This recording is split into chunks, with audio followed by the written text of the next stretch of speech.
मालिक ने वैसे तो ठोक कर कह दिया कि कामी क्रोधी लालची इनसे भक्ति ना होई, भक्ति करे कोई सूरमा जात वर्ण कुल कोई। आपने कभी विचार किया हो, गुरुदेव हमें सत्संग में विश्वामित्र की कथा सुनाते हैं, मार्कंडेय ऋषि की कथा सुनाते हैं, और क्या बताया गुरुदेव ने कि एक समय विश्वामित्र तपस्या कर रहा था। इंद्र को चिंता हो गई, अब इसकी तपस्या कैसे खंडित की जाए, इसके तप को कैसे खंडित किया जाए।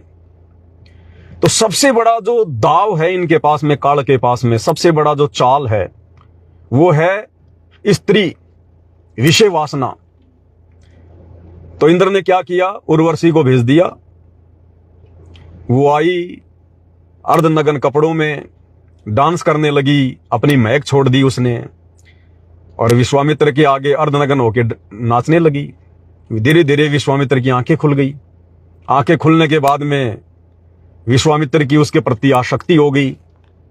दोनों ने आपस में प्यार प्रेम किया, शारीरिक संबंध बनाए, और विश्वामित्र ने उससे शादी कर ली। शादी के कुछ वर्ष बीत गए, एक लड़की हो गई। और जब इंद्र ने देख लिया, जब काल ने देख लिया कि विश्वामित्र का तप यानी भक्ति जैसा वो करते थे वो खंडित हो चुकी है, उस समय उसने उस उर्वशी को आज्ञा दी कि अब तू वापस आ जा, तेरा काम पूरा हो गया। तो उर्वशी ने कहा कि ऋषि जी अब मैं चली, मेरा काम पूरा हो गया, ना तू मेरा पति ना मैं तेरी पत्नी, और तू काहे का भगत है, तू काहे का ऋषि जी है। घर छोड़ के निकला था भगवान प्राप्ति के लिए, भगत बना था भगवान के लिए कि मन कर्म आत्मा से मैं पाक और पवित्र रह के भगवान को प्रसन्न करूंगा, और एक औरत के चक्कर में आके तूने अपनी भक्ति बर्बाद कर ली, अपना तप खंडित कर लिया तूने, संभालिए बेटी, और चली गई। अब भाई और बहनों, विश्वामित्र का तप किसने खंडित किया? एक स्त्री ने।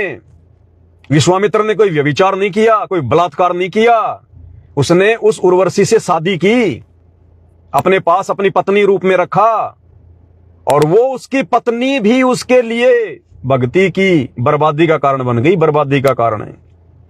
इसलिए भाई और बहनों, ये सबसे बड़ी जो बीमारी है ये स्त्री है। भक्ति मार्ग में स्त्री, कहते हैं ना, चोर को खांसी और भगत को दासी, ये सबसे बड़ा रोग है ये। अगर आप भक्ति करने निकले हो घर से, या अपने घर में रह के भक्ति कर रहे हो, दासी यानी स्त्री, विषय वासना, ये सबसे बड़ा रोग है। और चोर अगर चोरी करने निकला है और अगर खांसी हो रही है उसको, तो वो उसको मरवा देगी। घर में घुस गया और खांसी शुरू हो गई, पकड़ा जाएगा, लोग मारेंगे। इसी प्रकार भगत है, भक्ति कर रहा है, और औरत के भी संपर्क में है, अपनी या चाहे कोई और की, वो सबसे बड़ी बीमारी है। परमात्मा कहते हैं आग पराई या अपनी हाथ दिए जल जाए, औरत अपनी या पराई उसको भोगे सब कुछ जाए। तो ये विश्वामित्र का उदाहरण है। उसने कोई दूसरी स्त्री के साथ में संभोग नहीं किया, उसने शादी करी और उसके साथ शारीरिक संबंध बनाए, और खुद की स्त्री भी उसके लिए काल बन गई, काल। इसी प्रकार जब मार्कंडेय ऋषि बंगाल की खाड़ी में तपस्या कर रहा था, तो काल ने क्या दाव चला, अपनी औरत को भेज दिया, क्योंकि आदमी यही मरता है, यहीं पे सबसे ज्यादा भक्ति का नाश यही होता है। इसलिए भाई और बहनों, परमात्मा अपने मुख से नहीं कहेंगे कि बच्चों तुम रमेणी मत करो, तुम शादी मत करो। गुरुजी नहीं कहेंगे, क्योंकि गुरुजी ने उधर काल को भी तो वरदान दे रखा है कि तू रोजाना 1 लाख स्त्री पुरुष खाएगा। तो गुरुजी अगर मना कर देंगे कि कोई शादी नहीं करेगा, बच्चे पैदा नहीं करेगा, ये तो काल का जाल है, तो फिर काल के लिए बच्चे कहां से पैदा होंगे? इसलिए भगवान ने तो बैलेंस बना के चलना पड़ता है।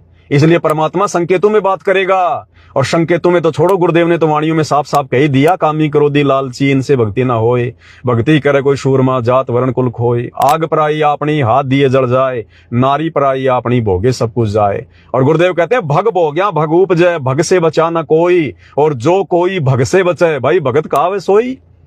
जिस दिन तुम इस गंदगी से दूर हो जाओगे तब तो तुम एक भगत कहलाओगे।